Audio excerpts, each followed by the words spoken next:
కదిలే కాలం మనకి కొత్త బంధాలతో పాటు బాధ్యతల్ని కూడా భుజాన వేస్తుంది.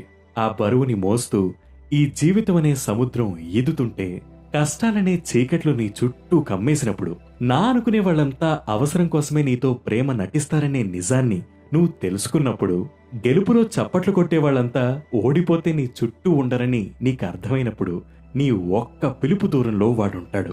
నీ కష్టాన్ని తన కష్టంగా తీసుకుని ధైర్యం చెప్తూ నీతో తోడు నడిచేవాడు. వాడే నీ ప్రాణ స్నేహితుడు. నిజమైన స్నేహం నీ నుంచి ఏదీ ఆశించదు, ఒక్క నీ సంతోషాన్ని తప్ప.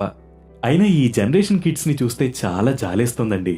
ఎందుకంటే పిల్లలు ఏం చదవాలి, వాళ్ళే జాబ్ చేయాలి, వీటన్నిటితో పాటు వాళ్ళు ఎవరితో స్నేహం చేయాలో కూడా తల్లిదండ్రులే డిసైడ్ చేస్తున్నారు. మన స్థాయి ఉన్న వాళ్ళ అబ్బాయా కాదా, అందంగా ఉన్నాడా లేదా, చదువులో టాపరా కాదా, ఎక్సెట్రా ఎక్సెట్రా ఎక్సెట్రా. ఇలాంటి వాటన్నిటిలో క్వాలిఫై అయితే గాని వారి పిల్లలతో స్నేహం చేయడానికి పర్మిషన్ దొరకట్లేదు. ఏం చేస్తాం, కలికాలం. అలాంటి స్నేహం చాలా ఆర్టిఫిషియల్ గా ఉంటుంది కదా. ఒకప్పుడు అస్సలు ఇలా ఉండేదే కాదు. మన స్కూల్ ఆర్ కాలేజ్లో నీ బెస్ట్ ఫ్రెండ్ తో కలిసి నువ్వు చేసిన అల్లరి ఈ భూమి మీద ఎవ్వరైనా చేయగలరా? అదేంటో గాని వాడు క్లాస్లో క్రాక్ చేసిన జోక్స్ అన్నీ మనకి వాడికి తప్ప ఎవ్వరికీ అర్థం కావు. అది విని మనం నవ్వు కంట్రోల్ చేసుకోలేక క్లాస్లో టీచర్స్తో తన్నులు తిన్న జ్ఞాపకాలు గుర్తున్నాయా? వాడితో చేసిన అల్లరి, వెళ్లిన టూర్లు, షికార్లు, నైట్ అవుట్లు గుర్తొస్తే మీకు ఏమనిపిస్తుంది? నిజం చెప్పండి. రే, మనం పెద్దయ్యాక కూడా ఇలానే కలిసి ఉండాలరా, నిన్ను వదిలి నేనెక్కడికి పోదా మావా అని మీలో ఎంతమంది మీ స్నేహితులకి ఇలాంటి ప్రామిసులు చేసి ఉంటారు? కానీ ఎంతమంది వర్క్స్ లో పడిపోయి కనీసం వాడితో మాట్లాడడానికి కూడా సమయం లేని వాళ్ళు ఎంతమంది ఉన్నారు?